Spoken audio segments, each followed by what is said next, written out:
Bonsoir à tous. La Haute-Saône se prépare à accueillir Emmanuel Macron. Le chef de l'État sera en visite à Vesoul demain. Un déplacement pour rencontrer et soutenir les professionnels du monde agricole à quelques jours du lancement du Salon de l'agriculture. Un déplacement sur le thème de l'éducation également. Le chef de l'État devrait déjeuner avec des lycéens et évoquer le projet d'interdiction des réseaux sociaux aux mineurs de moins de 15 ans. Bonne nouvelle pour les fondeurs. La tranche jurassienne aura bien lieu ce week-end des 7 et 8 février. La 48e édition se disputera sur un parcours de 50 km entre la Moura et les Rousses, soit 10 km de plus que l'an dernier. Les récentes chutes de neige permettent d'éviter une nouvelle annulation, même si le tracé historique reste impossible. 2000 participants sont déjà inscrits. Un couple cherche de l'aide à Champdautre en Côte d'Or. Leur maison a été détruite par un incendie dans la nuit de dimanche à lundi. Aucun blessé n'est à déplorer, mais les locataires ont tout perdu. Pour les soutenir, leur fille appelle sur les réseaux sociaux à faire don de vêtements chauds et chaussures. La mairie de Tréclin relaie également cette collecte.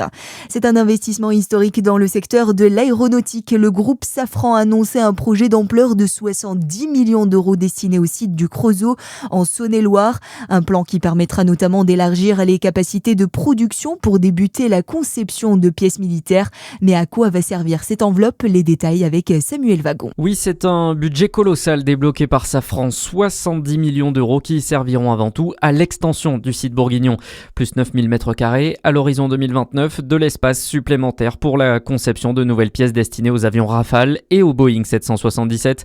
Le site s'ouvre donc au marché militaire et fabriquera désormais des pièces spécifiques du M88, le moteur de ces avions de combat. L'usinage débutera dès cette année, permettant la création d'une centaine de postes en plus d'ici 2032. À terme, entre 190 et 240 emplois devraient être créés sur le site du Creusot. À noter que 25 millions d'euros avaient déjà été injectés sur le site ces 2 dernières années.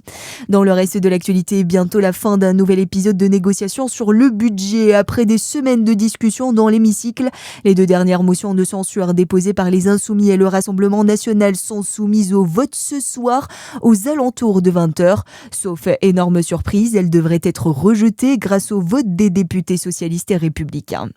Matignon qui affirme par ailleurs que la création d'un CDI jeune n'est pas à l'ordre du jour. Le MEDEF avait proposé que le contrat à durée indéterminée puisse être rompu plus facilement pour lutter contre le chômage des plus jeunes. Le Premier ministre veut se focaliser sur les négociations des partenaires sociaux en cours sur les ruptures conventionnelles. Un mot de sport pour finir, et les joueuses du DFCO affronteront le PSG en quart de finale de la Coupe de France féminine. Le tirage au sort a lieu aujourd'hui, un match qui se jouera le week-end du 14 et 15 mars au stade Gaston Gérard. Voilà pour l'actualité, très bonne soirée à tous.